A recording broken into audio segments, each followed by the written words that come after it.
The Mac and Pete Project. You know what? We've never discussed season 1 of Picard. Well, that would be an hour-long negative discussion. But it would be a few-moment quick discussion on all the positive things. I like the theme music.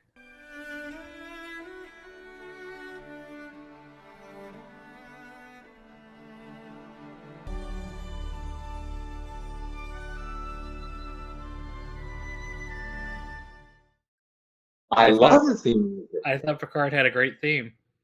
I like that it's called Star Trek. I like the name Picard. And that's it. What? The first episode of season 1 was questionable, but yet promising at the same time. So it's like, okay, they're going to do something new. And I didn't want to hate it right away.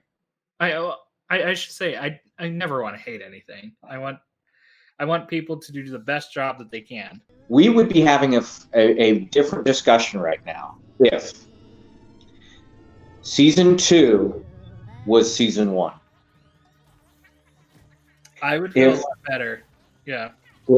If season 2 was the opening, if season 1 was just erased, if we started right there from the first episode, that was the Picard I expected to see.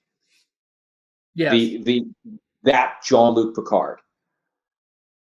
I can get past the captain smoking a cigar on the bridge. I can get past that. We're set, Captain. Dale. Make it so. The pressure of legacy. Okay? I can get past that. There are certain things I can get past. I like the first Romulan in Starfleet Academy. They went out of their way to say full Romulan. It's like they went back and actually remembered that there was a half Romulan. Yeah, from Drumhead.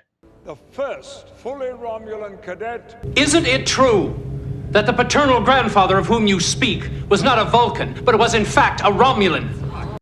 I liked how they handled Q. Let me catch up. There. Now we're even. I didn't like how they handled Guinan. Elorians age so very slowly. Yes, but only if we choose to. I try to keep up. As of right now, there's no reason for her to be there. Correct. Unless they bring her into the Q story. Which I'm assuming we're going to, because one thing from TNG that everybody loved was the mystery behind how do Guinan and Q know each other. But does Alex Kurtzman know that? We'll see. So I'm going to say no, he probably doesn't, but because I don't think he's watched TNG. I think he's only watched the movies. Probably he's only watched the movies. So here's my problem with how they handled Guinan. The comment of, oh, you look different, you look older. And then she said, well, I allow or I control the way I age when I want. Here's the problem I have with that. In Nexus, in the Star Trek Generations, we have Beverly Crusher describe how Elorians' physiology are. As far as we know, biologically, they cannot control their aging process. They can't. Right.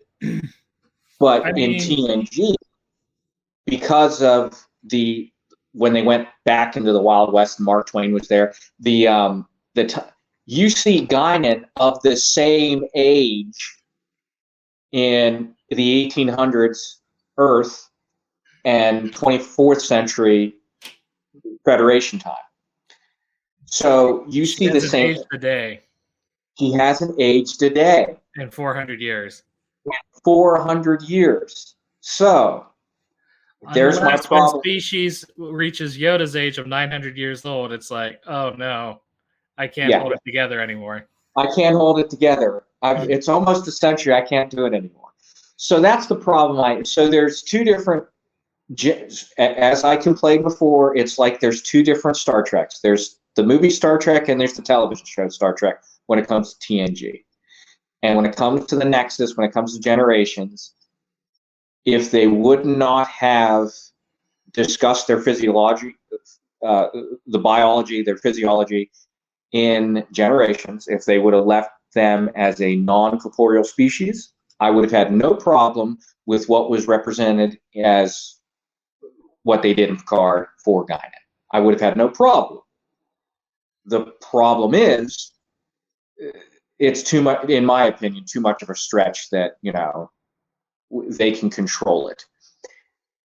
Too much. It's too much of a stretch for me. I'm sorry. But that was probably the only thing that that bothered me. I like the starships. I like the designs. I like the sounds. What's your feel on the starships? How did you feel like they were represented? Good. Because they had different classes of ships, and I thought the naming conventions I'm confused about. I guess only Enterprise gets dashes of letters after them. I would say historically we would have to make the context that the only time that they did that is when a starship was destroyed. Right, but still, they kept the same registry number, so it's like... Correct. So unless... And the other thing was, remember the Excelsior? Were those display plates, were they current registrations? As in the Sulu NX-2000 was still in service? Or was it like a memorial plaque? Yeah.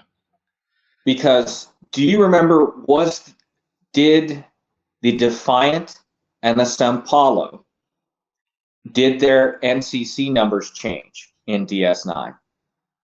That's true. Because remember, the Office of the Admiralty special dispensation to Benjamin Sisko to change the name from San Pablo to the Defiant. So my question is, did it follow the ship? Did it follow the name? I don't know. I don't think that they've ever delved deeply enough into it like us nerds do to figure it out. Right. But I would make it doesn't matter. So no, it's just us being nitpicky because we were so bereft from the season one. But this, I feel like the writers have taken criticisms of season one and just totally reversed a lot of things, but made a lot more new mistakes. I'm not making the same mistakes again. No, you're making all new ones. Okay, so yes, I feel like they did these. They listened to our complaints, and they changed them, and then they made all new ones. Yes, they didn't make the same old mistakes. They made new mistakes. We got stuff like what is it? Her name's Agnes Girardi. She just mentions, I just got I just got cleared of my murder charges of my ex-boyfriend because apparently I was under alien mind control. I was recently cleared of murdering my previous boyfriend due to alien-induced temporary insanity, so I'm not exactly dating material. And that just made me think back. It's like, I didn't know Romulans had mind control technology, like through a mind meld or whatever. Right? That one, I guess it's another hard one to swallow, or it was one of those. Because I'm pretty sure they were just going to keep on going and just like, oh yeah, she killed him because, the synths are so evil. And then they realized, oh wait, we can't just kill people. this is Star Trek, and they needed an escape, a scapegoat, a scapegoat. And the other thing, they needed a reason. I don't know if they will elaborate on it later through the season. I doubt if it. they do, that might explain it away. You're correct. I don't think they will, because it's called Star Trek Picard, not Agnes finds herself. Oh, thank God. All right, here's a question for you. If you had to compare season 1 with season 2 of Picard, would you say that the pacing has been the biggest change that's a pleasant change? The pacing of the story? I think so, yes. I actually feel like, even though it's an ongoing story arc, this kind of...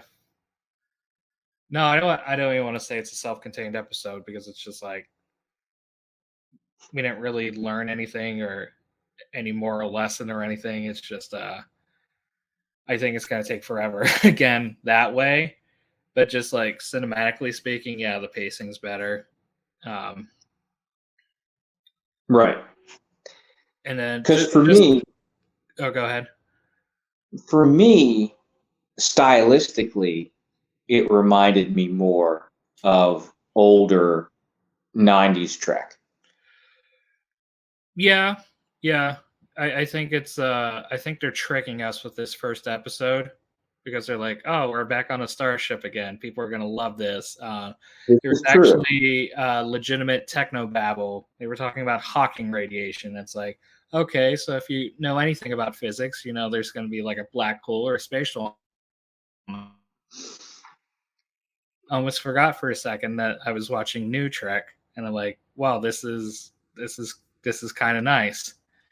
And then we get on the bridge, and Captain Rios is smoking a cigar. I know you can't. I know, it's just it's just military decorum. I'm not even to talk about it being a vice that humanity's beyond. It's just like there's no decorum on that starship. All right. So we can go two ways with that. And I'll play devil's advocate. Okay. On a naval vessel, there are designated areas to smoke in. Okay? To which there are. Now, as captain of the vessel, I would make the assumption that you could pretty much do whatever the hell you wanted. You could. Now, would that have your officers respect you very much? That there's room to question that. Yeah. So that would be the only, and you're right. If you let go the when Nog and the Ferengi go back to the 40s, and what are they? They're filling that with their, and they explain that. If you go to Star Trek 6 when they're in Rura Penthe, and Kirk starts smoking with the shapeshifter, there's other places you can go with that, and you can explain it away. But you are correct in the why are you even. And you're right. I would have been okay with him just holding it. I mean, he might as well just have been holding a scotch as well, you know. Actually, probably it would have been probably more forgiving in that sense, because I mean, we've seen Sulu drink on, we've seen Scotty do that, but it was on a holodeck. Yeah.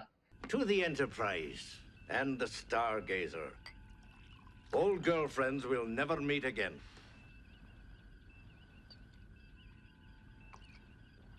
You are correct. And I really feel like they're going about it in a backwards way just to get all the characters from season 1 back together. That Murderer's in the Starfleet Academy now? Oh wait, he had absolute candor, so all his killings were justified. I regret your choice. Well, did Eleanor even seem like someone who wanted to go into Starfleet? Eleanor seems like someone who's emulating Picard, who's almost seems like a son to Picard in that sense. So I would see in that he is trying to please the father. So I see that storyline going on. I guess. But that's a stretch. it's like, well, it's and this is like the major faults of the season 1 of Picard is inner character relationships. We don't see them. Yes. We're just told them randomly at times, and this is especially apparent with Seven and Rafi, because in the last episode you see them holding hands, and you're like, where did that come from? Yeah, now they're romantically involved. Because it's like historically you've seen Seven with men, and you would just assume that she was heterosexual. And correct. Now I guess people who never saw this show before would assume that she's a lesbian, but I guess more likely she's bisexual. But correct. She could be lesbian. It could have been something that was repressed by the Borg. You are small. You cannot understand what it is to be Borg. And her still trying to find out who she is, which would be a great story, you know. It would be a fantastic story. Because they're like, the Borg doesn't care about sexuality, so it's like they're just going to wipe that from her. And it's like, wow, you could do some awesome things with this. And it's like, they do nothing. And they just shoehorn it in. My experience will add to your perfection. Yes.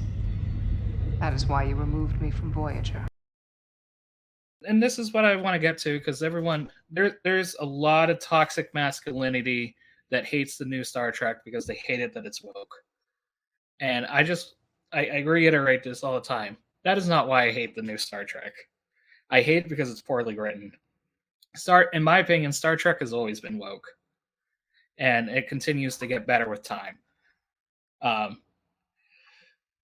Referring to the progression from the 80s into the 90s, you know. And now let me add to that, because I know what you're talking about. In Star Trek, they've always made humanity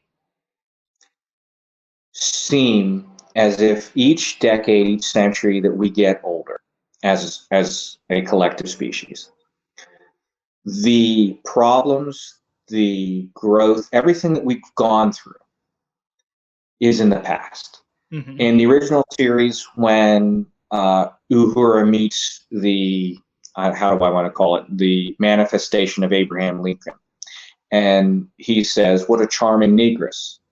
And he pauses, because here in this moment, Abraham Lincoln from the 1800s wouldn't know this, but this one does. Right. Oh, they don't use that language in the 23rd century. And Uhura, we're not afraid of words in the 23rd century. You know, then we go into episodes like The Host in TNG, when the Dax symbiont, the actual person, is inside and it switches from the external male to a female host. Right. And Beverly Crusher can't deal with that. Where we fast forward to DS9, mm-hmm. and there being a black leading man. And you don't see him that way. At least I didn't. But other people for the first time were seeing, this guy's badass.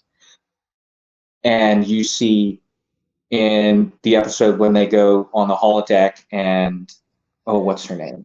Right. So they're taking social issues of the day and doing a developed story to it. But correct. Because of the way that New Trek is designed, they don't have time to do a standalone episode to study a moral or ethical situation, correct. Or a social situation. So they just shoehorn it in, and it just feels like they're jamming it in to please social justice warriors or whatever.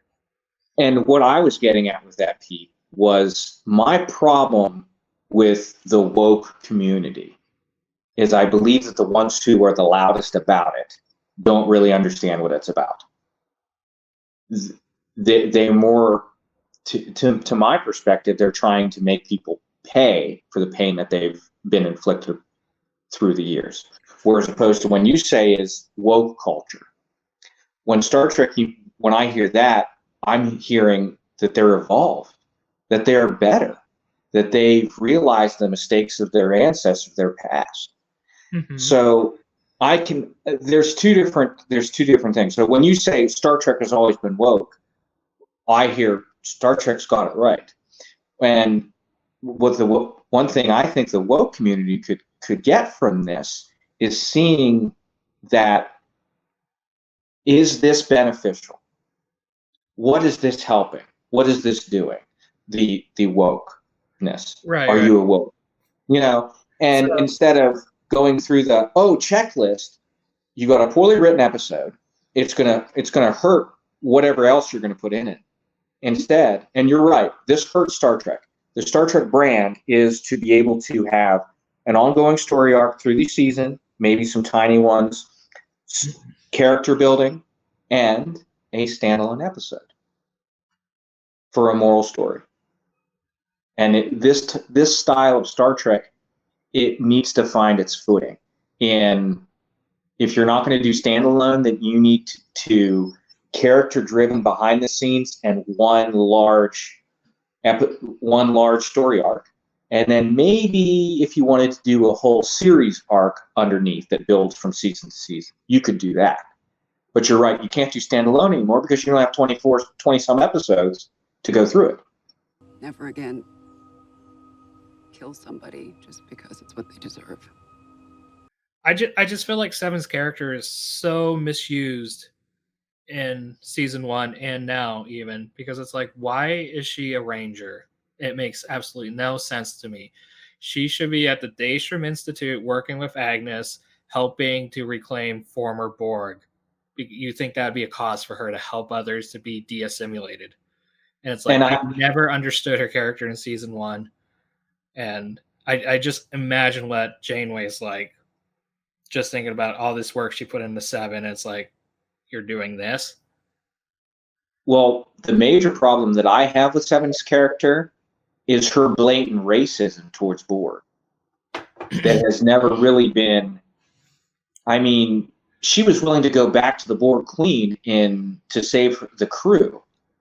And she never... There was apprehension against the Borg, which there should be. But there was never open animosity to the point of racism. And that's something that I'm trying to figure out. And even racism towards her, because even the crew of the Stargazer are like, ooh, she's an ex-Borg. I don't want to be by her. There are still many in Starfleet who fear the Borg, and I sense that my presence is increasing historic tensions and paranoia. And it's like, the Admiral that just walked onto your ship, do you remember what he did one weekend at Wolf 359?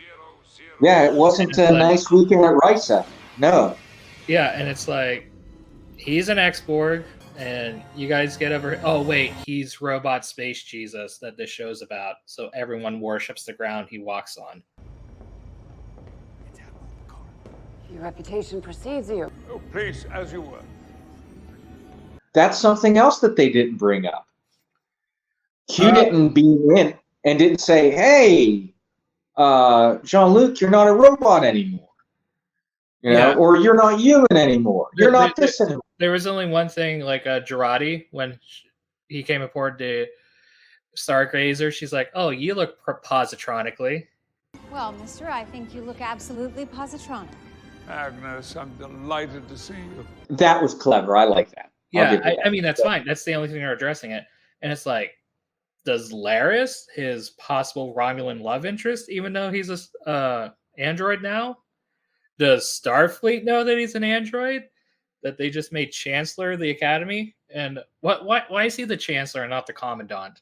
Are those different positions? But it doesn't matter. So I'm having a real issue with understanding the hierarchy of Starfleet at this point.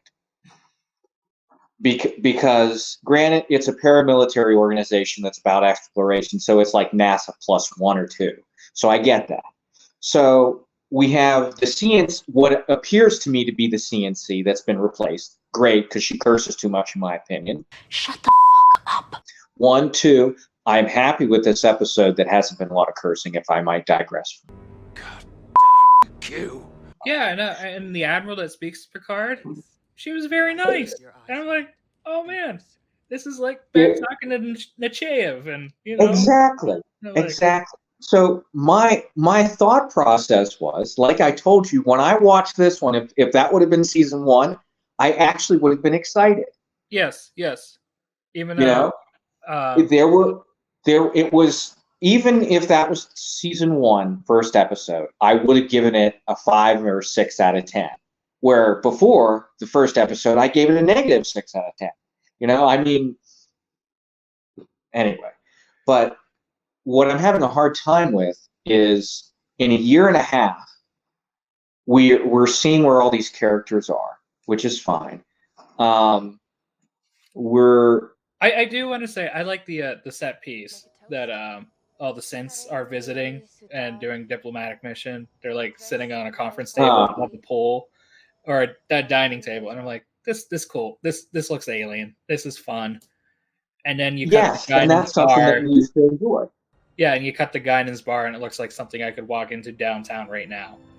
And it's like, I just have this huge disconnect on what the 24th century is supposed to be. Oh, here's one for you. Do you remember when you would watch Star Trek before? Okay, and when I say before, I mean the original series through Voyager. When you would watch Star Trek, it was within the first couple episodes, I could tell you every character. I could tell you their names. I could tell you their rank. I could even tell you the actor half the time. I had to look these up because I'm like, I can't even tell you, besides Picard and Seven, who the hell's in this show. I can't tell you who I finally got the names down, but it's like I referred to him as Bruce Maddox's murdering girlfriend. Captain, I think someone referred to Rios as like Space Jim Morrison. Space Jimmy. And but yeah, and it's like, and then the two synths, I don't even know their names anymore because there were like one actress playing 4 of them. I know there was Soji, and I can't even think of the other one now, and I know one was killed and one survived, and I don't know. I have no idea. I have no idea any of the new characters what their names are. So that's something else. They're not developing them well enough for me to care. And I guess Raffi, you know, she helped save the day at the end, so she doesn't have to live in a trailer off of Vasquez Rocks. I guess she got some more replicator credits, and she can move into a nice apartment. Boom. But so that's the show as a whole. Yeah. So just a quick rundown of the plot. Picard's feeling lonely on his vineyard. His Romulan helper, her husband died, so she's having feelings for him now. They try to kiss, but they pause because he's Picard. And now he's like, why am I so lonely? Why can't I do this? He goes and talks to Guinan. He goes to Starfleet Academy, gives a speech, and it's like, oh, by the way, the new Romulan, I know him, so don't pick on him. I'm going to call him out in front of everyone. And then, strangely, they're attending this speech at the Academy, and then they're getting assigned to ships. Like, were those like training missions they were going on, like a real world experience? And I just feel like it was like 2009 Star Trek again, where they were like, oh, there's a disaster coming. We need to fill these ships up with cadets to get blown up. And then Alex Kurtzman remembered, oh wait, that hasn't happened yet.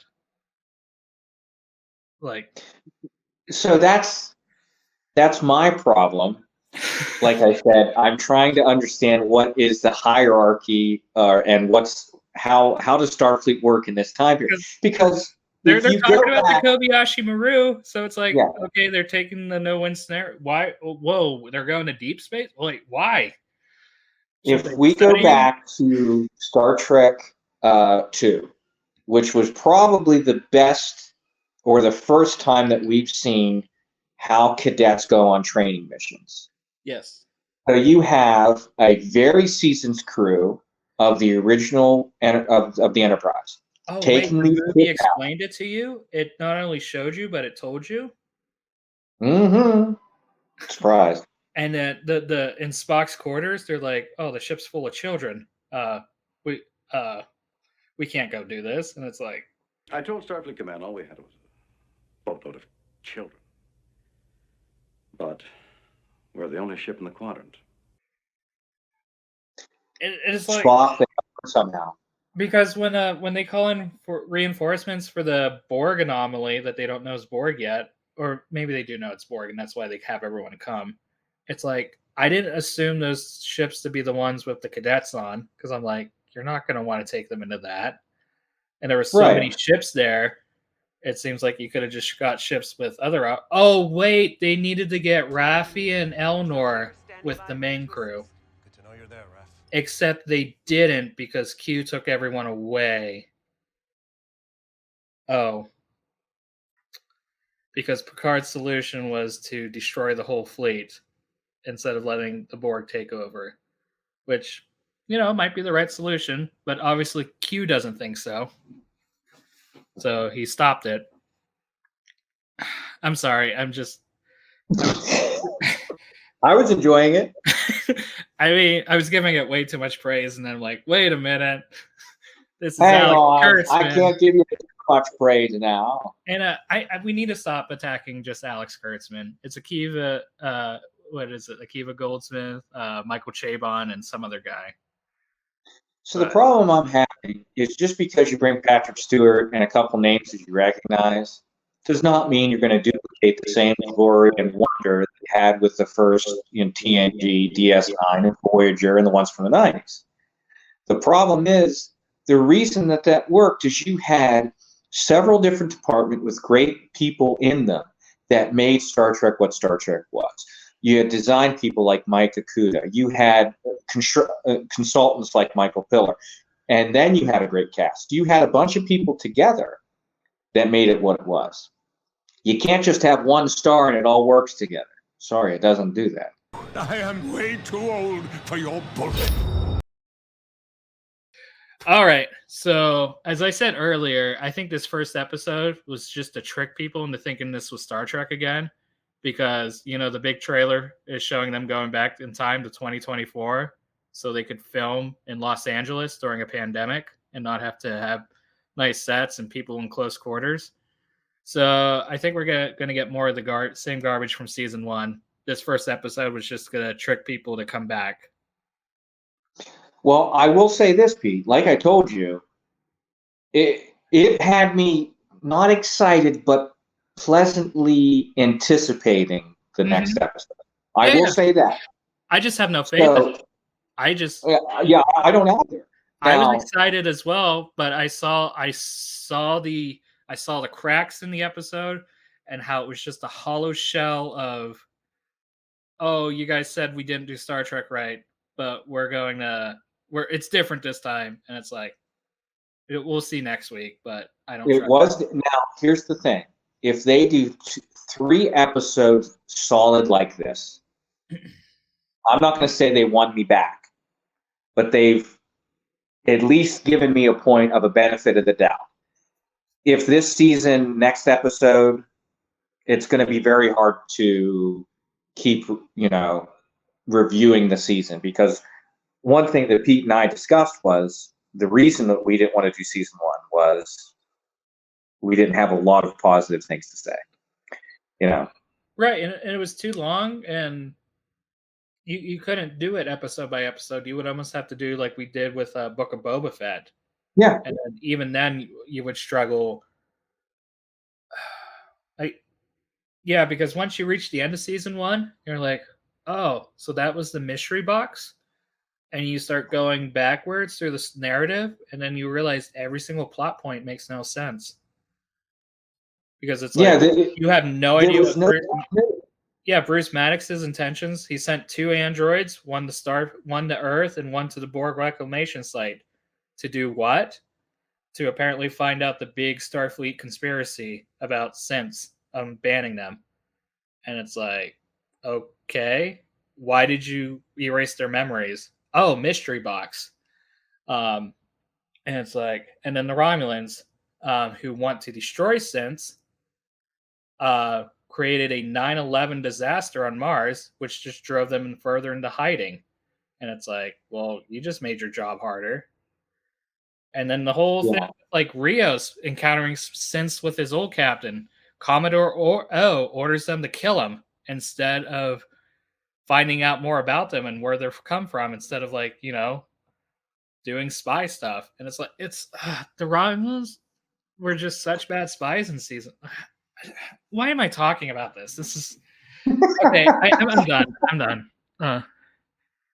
See you guys next week. This is why we didn't do an episode of season 1.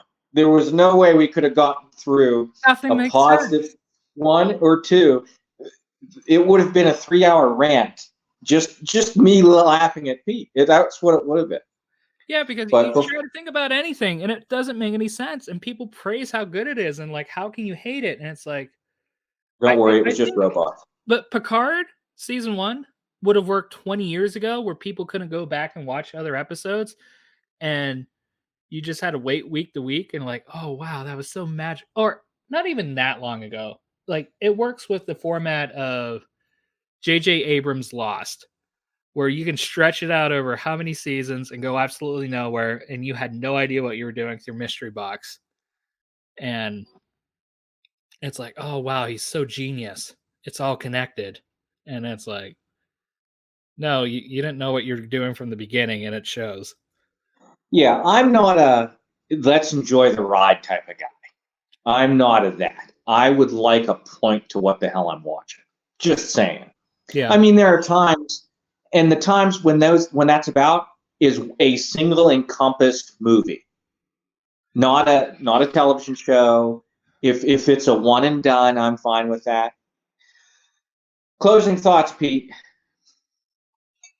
I thought I already did it, but well, there's one thing I wanted to mention that I didn't. It got better before it got worse. Was Q. I did enjoy that he showed up as young Q and then said, "Oh, I'll help you out, Picard. I'll age too." I like that. I wish he would have had his old red Starfleet uniform when he did that. Either from Voyager or from what would have been the gray tops with the colored collar. I would have been fine with that. They didn't watch Voyager. They don't know what those. They didn't watch. They didn't even know Q was on Voyager. Yeah. So predictions for episode 2.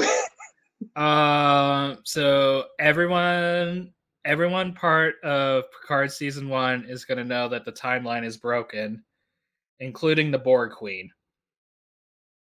Okay. And they're going to work together with the Borg Queen to steal something so they can slingshot around the sun to go back to 2024 to stop an event that Q thinks breaks the future because it's the path not taken. I don't know how it's related to the Borg anomaly. Funny enough that they picked 2024 because I believe that's the same year from the DS9 episode about the sanctuary districts, the Bell riots. I do think you're right. So we'll see if they even paid attention to see if that's what 2024 Los Angeles is even going to look like. Maybe we'll see Ben Sisko in the background. I don't know. So there is one thing that we didn't get a chance to bring up because Pete went on a tirade. So there is one major problem I had with the episode. Just one? Major. Well, this is the overarching one of the episode. Did it seem to you that the flashbacks of Picard and his mother made it seem like she was a victim of domestic violence? Yeah, because I already saw an interview of Patrick Stewart talking about how his dad hit his mother. Even when at times I would intervene in rows between my mother and my father, I would put my body between them at what I thought were critical moments. And I don't remember him ever even pushing me hard or being violent with me. But he was to my mother. He hit her. He threw things at her. Which I knew that from watching. He did one of those genealogy, find your roots type thing. And I saw that. Here's my problem with that. In when he went after Best of Both Worlds, when he went home, that never was addressed. You think that was that would have been something huge. This is the first time we're hearing about this. That's one. But two, when it comes to Gene Roddenberry's idea of the future, would you not think that domestic violence would have been something that would have been addressed and eliminated for the most part, if at all, in the 23rd at that time, 23rd century? Let me tell you about a guy named Alex Kurtzman, who has never met Gene Roddenberry. Did you see his son, Eugene, is on the executive producer list? Is he really? I wonder, he's either desperate for money or... Like Will Wheaton? Will Wheaton. We will have 5 Star Trek series in production simultaneously. How does it feel to be at the forefront of the new golden age of Star Trek?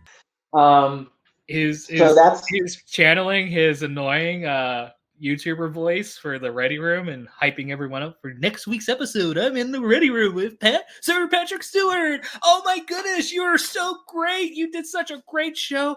Oh my goodness. How could Star Trek, it only gets better. I mean, dealing with a modern audience and everything, you need that action, you need that gore. I mean, who needs good storytelling or sci-fi? This week, Sir Patrick Stewart joins us to discuss everything that happened in the Star Trek Picard premiere. We got a behind-the-scenes look at the new USS Stargazer. I think that's just coming from a guy whose career went nowhere except to the Big Bang Theory, playing himself. Oh, wow. I haven't seen one of these in years. Remember how we used to make these things look like they were masturbating? Fritz Finder, what have you done? Oh shit! I said that out loud. It's funny. You're starting. The other week, there was a news article about the next Star Trek movie for the J.J. Abrams universe. Yeah, I saw the that. Official Will Wheaton Facebook account commented on it and said, "Let's just hope that it's not just a drawn-out dumb action movie." And then my one friend from college commented and said, "Amen." And I commented and I said, "Did his account get hacked?" And he's like, "Why do you say that?" And I'm like, "Well, he gets a paycheck to praise how good new Star Trek is, Yeah, that's what he gets paid for. And he's like dissing the Abrams movies, and it's like, I don't know what's going on anymore. So. Oh well. All right. So yeah, we'll see next week if we got tricked. Are we going to make any connection to the sanctuaries from Deep Space Nine? Probably not. For now. But they're the least of our worries. That man who just got killed trying to help us. That man was Gabriel Bell. Probably not. I think the only Deep Space Nine reference, there was like a franchise of Quarks on Free Cloud in season 1. I think that was the only thing from DS9. I think I completely missed that because of how much. I did too. I just read about it on the internet, and I didn't feel like rewatching it because I'm like, wonder if they put Morn in there. This whole thing was a scam to get them off your back, wasn't it? They don't know who Morn is. They don't know who Morn is. So. See you next week for the next episode of Things That Could Have Been Great. Mwah, mwah, mwah.